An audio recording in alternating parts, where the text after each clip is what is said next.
Howdy folks, and welcome to another Taste of Gameplay video, this time for the American Tier 7 Premium Cruiser, a ship which needs no introduction, but allow me to introduce it to you, the Hotlanta.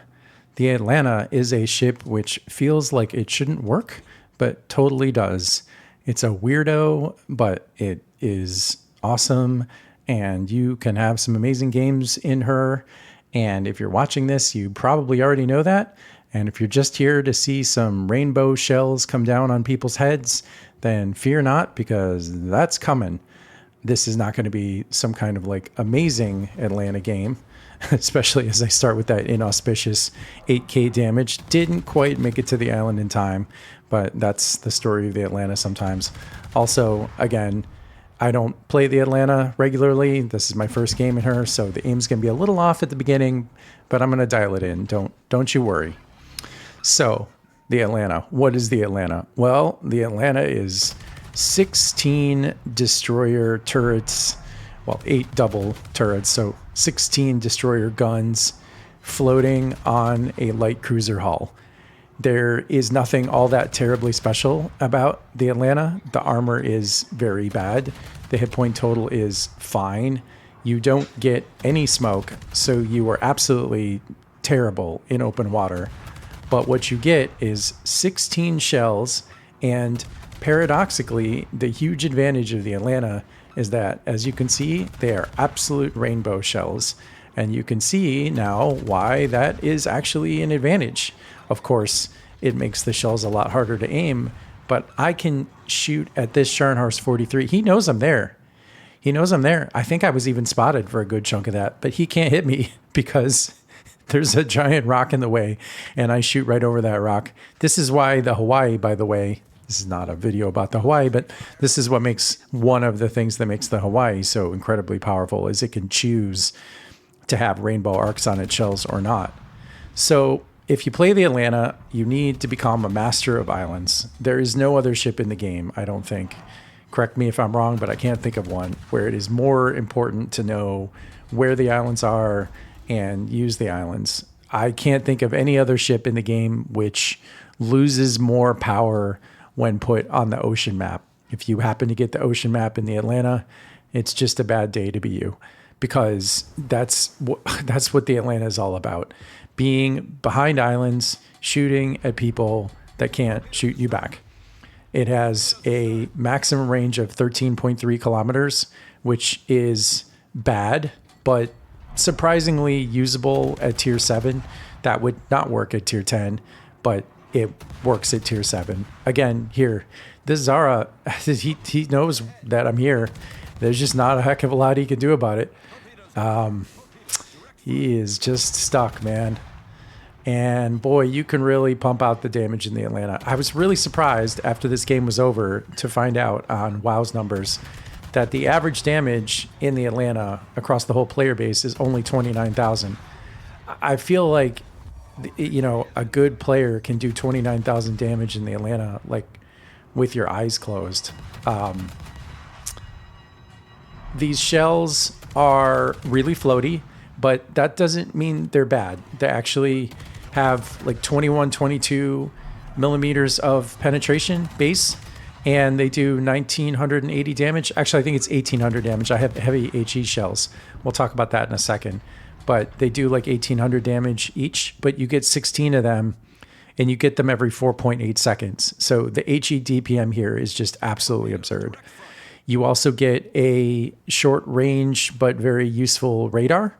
Not a lot of ships at tier 7 with a radar. And of course, the huge win of the radar is destroyers, to which you are absolutely lethal.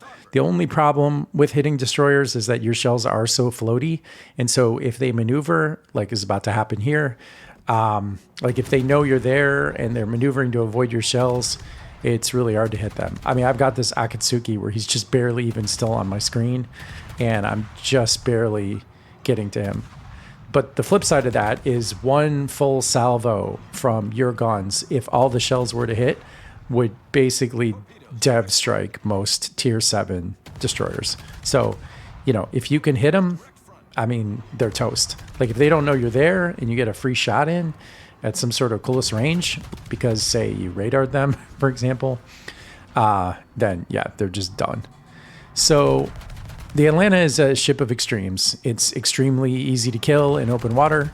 It has extremely floaty shells that fire extremely often, and it extremely doesn't really particularly do a heck of a lot else.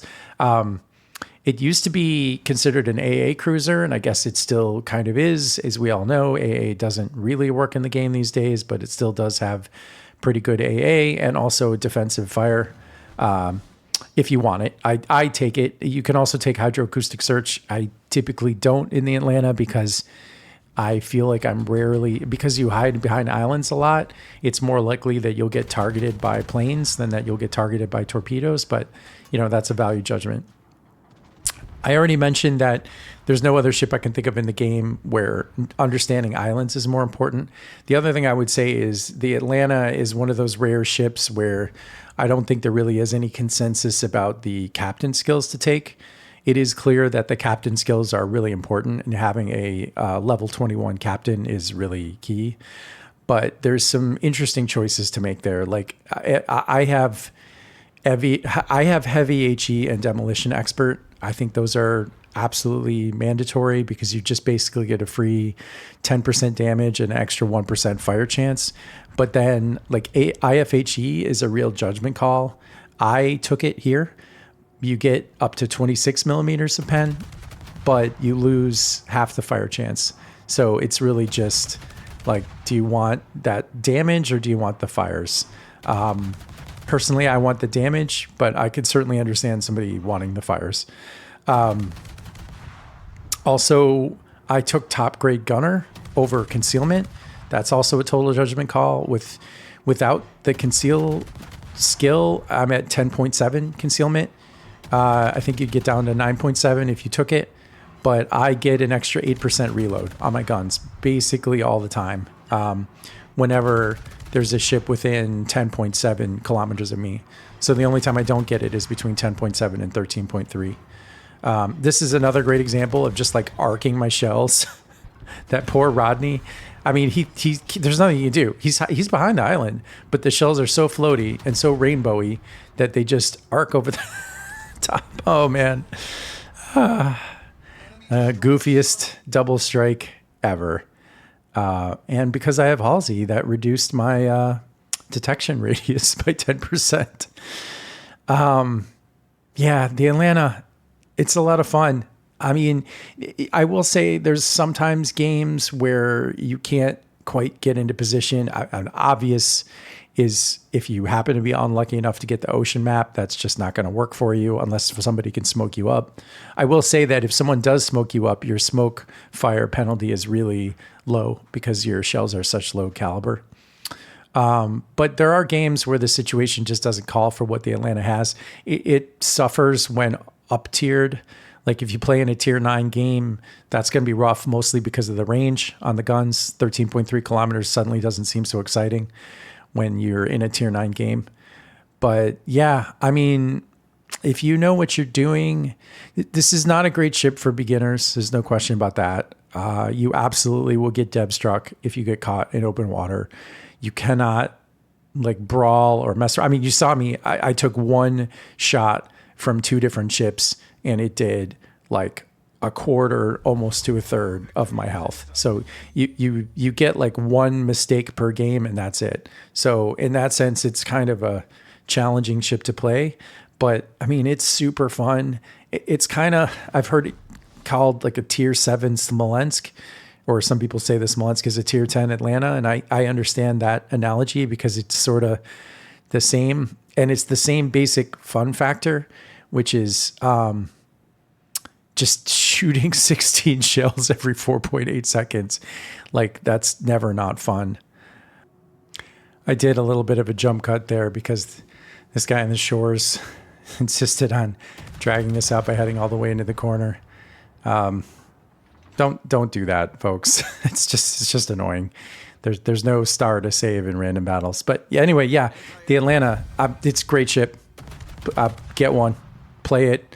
You might have some frustrating games at first, but once you get the hang of shooting over islands, It's a terror on the high seas. There's no question about it. You're going to have a lot of fun games. You're going to have a lot of battle impact. Yeah, it does an enormous amount of damage in the right setting. And you get some double strikes with some 1700 XP games. I'll see you guys in the next one.